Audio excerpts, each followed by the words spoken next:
Hello listeners, today we will be discussing about intermediate igneous rocks. Here is a brief outline. We will have an introduction section followed by the megascopic and microscopic characteristics of granodiorite. This will be followed by that of diorite and syenite, and we will end up with a summary. Coming to what is intermediate rock. Intermediate igneous rock is a classification based on the silica content in the igneous rock, and if our silica content is lying between 52 to 65%, we call that rock as intermediate rock. These rocks are roughly even mixtures of felsic and mafic minerals that have chemical composition between those of basic and acid rocks. Most common felsic minerals are plagioclase, while the most common mafic minerals are hornblende, augite, and or biotite. Hornblende is an amphibole, augite is a clinopyroxene, and biotite belongs to the mica group of minerals. There is little or no presence of quartz in these rocks, and most common intermediate rocks are granodiorite, diorite, syenite, andesite, and phonolite. First, we will discuss about granodiorite. Granodiorite is a rock from the granite trend and is most commonly found igneous rock on the surface of the earth. It is a plutonic intermediate rock, mostly light colored with grains large enough to be seen with unaided eye. As you can see, the granodiorite hand specimen which is shown, and you can clearly make out the grains in the sample.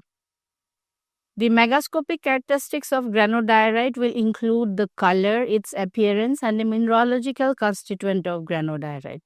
Color-wise, these are usually light-colored and can show shades of gray, pink, orange, and white.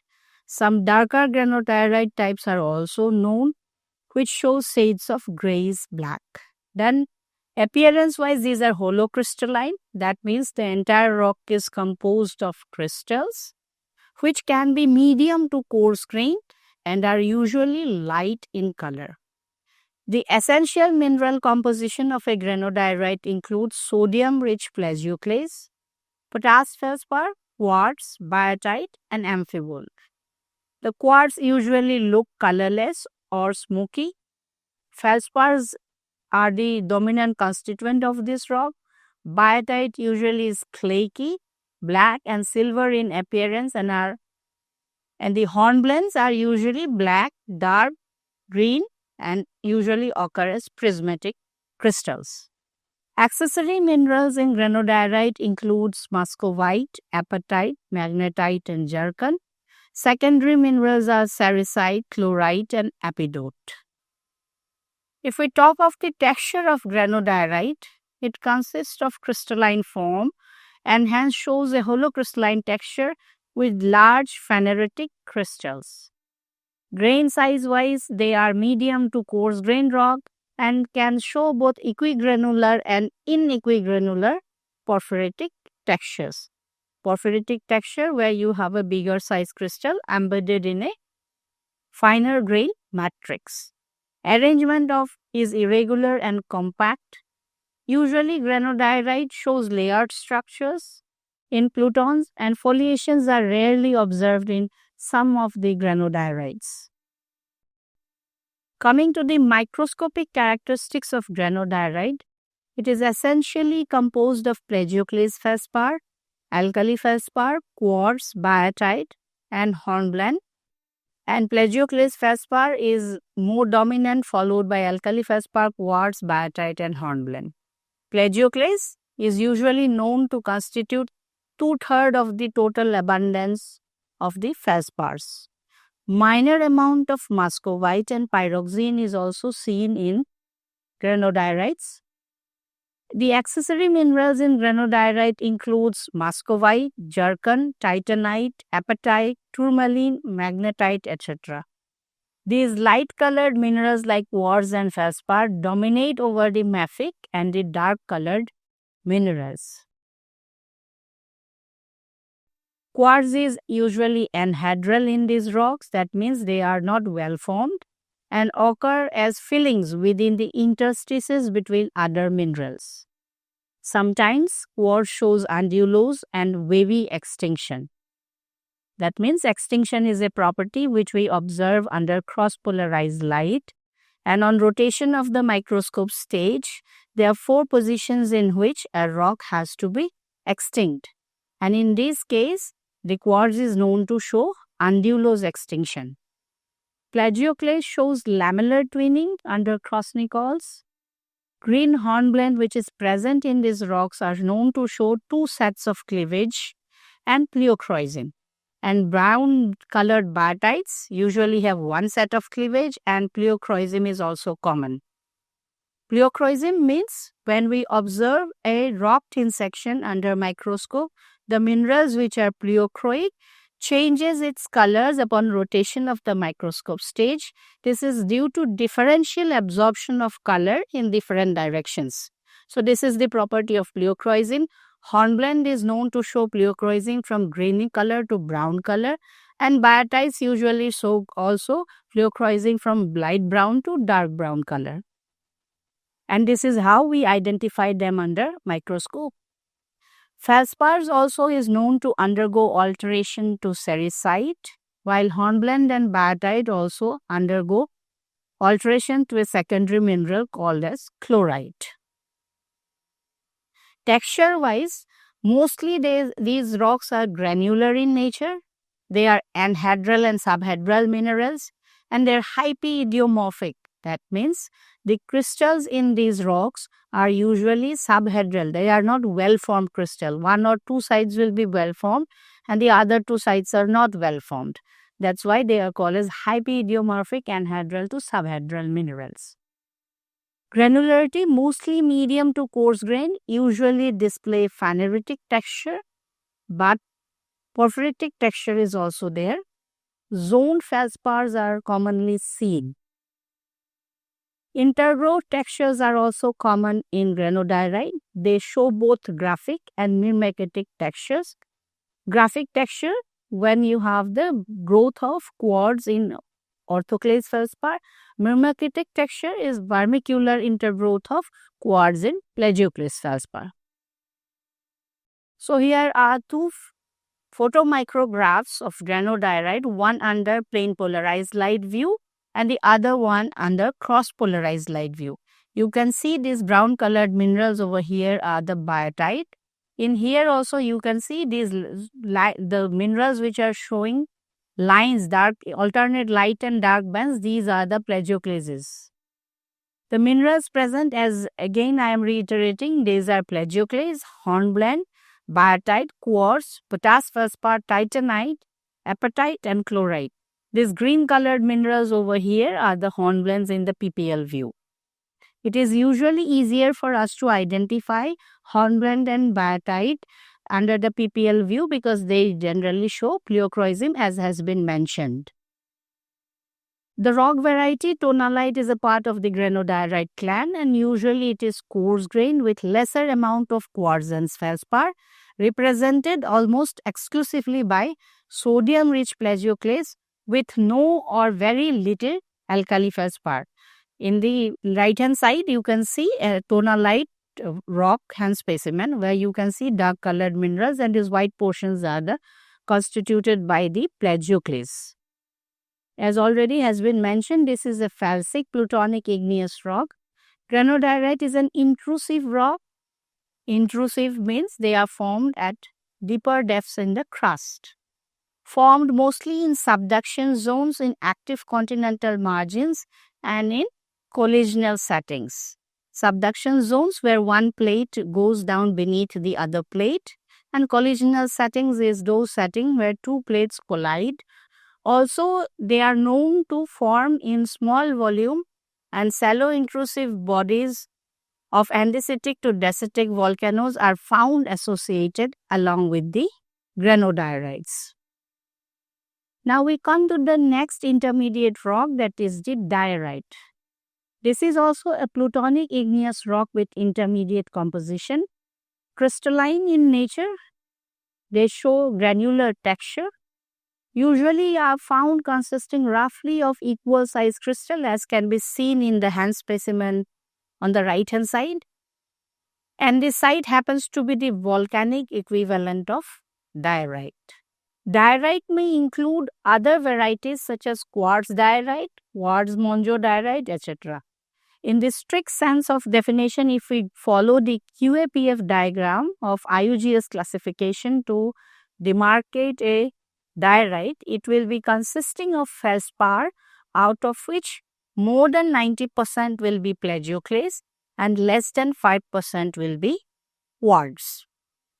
Due to its mineralogical composition, it appears to be speckled black and white, and also that's why this rock is also referred to as salt and pepper rock. Coming to the megascopic characteristics of diorite, as also can be seen from the hand specimen which is attached here, you can see that it is dark to medium in color, typically speckled black and white. They are medium to coarse grain, hollow crystalline, intrusive igneous rocks. Appearance, mineralogical composition, if you consider the essential minerals, they will be consisting of calcium and sodium plagioclase, amphibole, less amount of biotite and pyroxene. Pyroxene can be both clinopyroxene and orthopyroxene. This classification is based on crystallographic connotation. Clinopyroxenes are those which crystallizes in monoclinic crystal system, and orthopyroxenes are those which crystallizes in orthorhombic crystal system. Accessory minerals includes quartz, alkali feldspar, apatite, garnet, magnetite, olivine and phosphatoid. Secondary minerals include cerussite, chlorite and epidote. Texturally, these are medium to dark colored with equal sized black colored minerals of hornblende and minor amount of pyroxene, and white colored minerals are the plagioclases. These are hollow crystalline rock completely composed of crystals. Grain size medium to coarse grain, and they are compact and have an irregular fabric. Mineralogy wise, these are essentially composed of plagioclase. If we want to specify amongst the plagioclase feldspar, they are basically oligoclase and andesine. And the amphiboles are mainly hornblende. Minor amount of quartz is also present. Pyroxene, which is usually augite, which is a clinopyroxene, and some orthopyroxene also may be present. Biotite is also an important constituent of a diorite. Olivine is seen sometimes in very small amount. Accessory minerals present will be magnetite, apatite, sphene, ilmenite or zircon, etc. Usually the minerals which are present in diorite are similar to those of gabbro, except that the anorthite content of plagioclase is usually 50%. What do you mean by the anorthite content? That is the calcium content in the plagioclase. And the presence of minor amount of quartz is necessary in case of a diorite. Plagioclase usually dominates over hornblende in the mineralogy of diorite, and other mafic minerals are also present, and the plagioclase will be the dominant constituent of all. Frequently, it also contains minor amount of quartz, pyroxene, usually augite, but some orthopyroxene also may be present, and biotite is also there. Olivine also may be present and seen in smaller amount and contains lots of plagioclase feldspar with lamellar twinning and minor amount of subhedral quartz. Mafic minerals dominate by high relief of hornblende and augite. High relief means that the grain boundaries of hornblende and augite are very well formed, and as a result we can distinguish them under microscope. They also show characteristic cleavage. Hornblende also shows two sets of cleavage, which is usually at a 120-degree angle. Augite also will show two sets of cleavage, but usually that is at 90-degree angle, and this is a common criteria which is used for classification of amphiboles from pyroxenes. Biotite is also there, which will exhibit some pleochroic halos, which is caused by the zircon inclusions in biotite. Biotite usually occur as pale brown to dark brown pleochroic subhedral crystals. Some of the clinopyroxenes can be easily recognized by their second order interference colors of blue and purple. Orthopyroxenes are also can be recognized based on its pleochroism under plane polarized light, and they also show first order interference colors.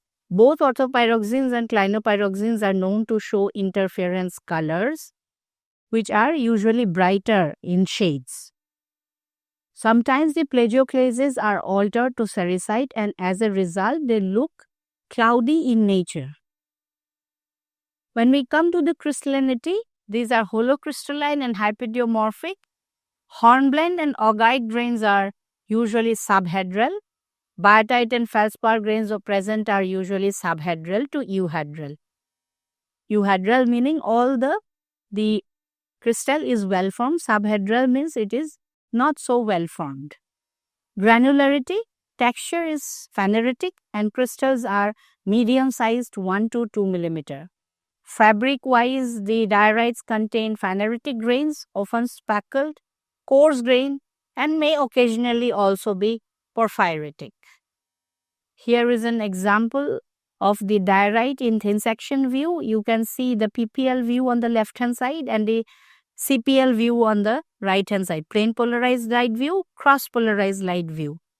Here you can clearly see these brown colored minerals over here are biotite, and some of these green minerals are hornblende. Under PPL, it is easier to recognize the plagioclase feldspars, which are showing these alternate light and dark colored bands. And from the texture, you can make out very clearly that it is a holocrystalline rock. And the grain sizes are medium. You can see here that in the thin section scales have been provided. Whenever we are providing any kind of photomicrographs which we observe under the microscope, usually the scales have to be mentioned so that the readers or the viewers can easily understand the grain size of the rocks which we are observing. 3 different types of dioritic rocks are known: quartz diorite, monzodiorite, and alkali diorite. In quartz diorite, the quartz percentage is more than 5% and alkali feldspar is present.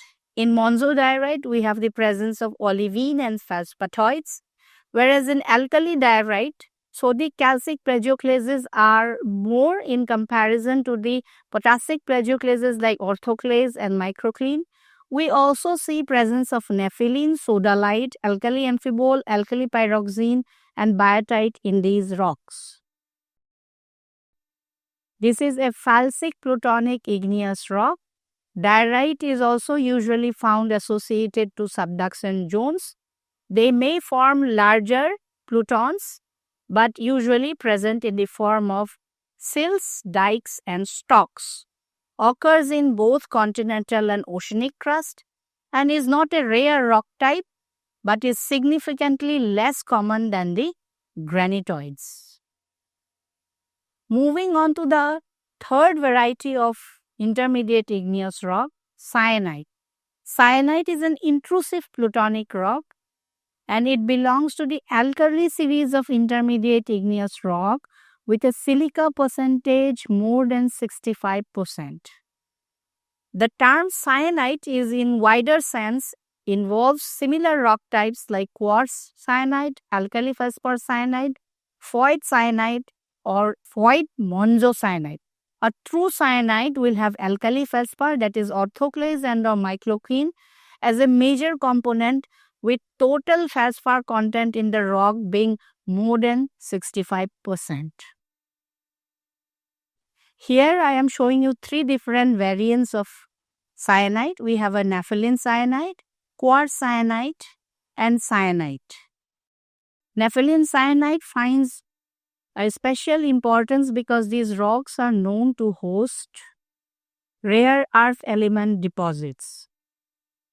Quartz is typically lacking in syenite. Compositionally, syenite resembles to granite with absence or very low quantity of quartz.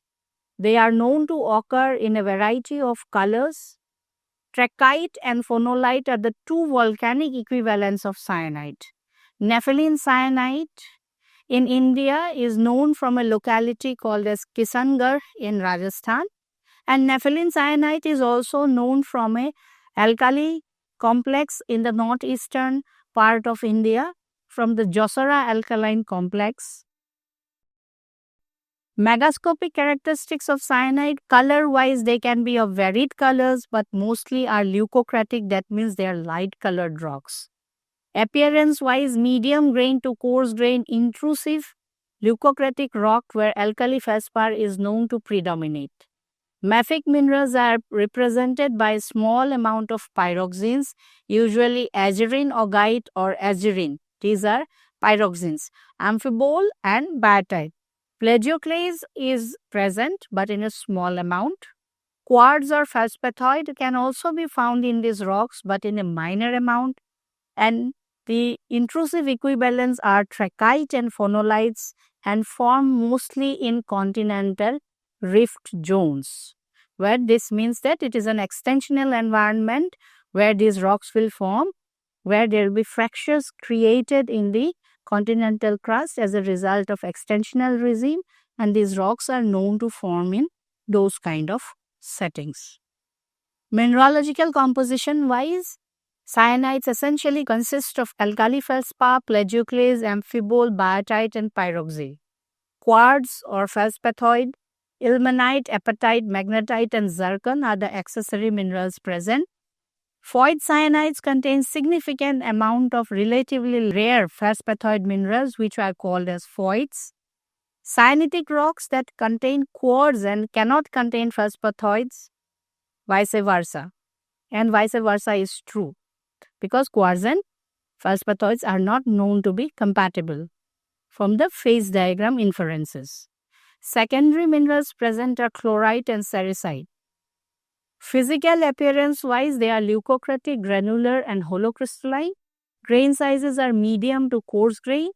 Their fabric includes, they are in nature, they are like granite and even so phaneritic texture.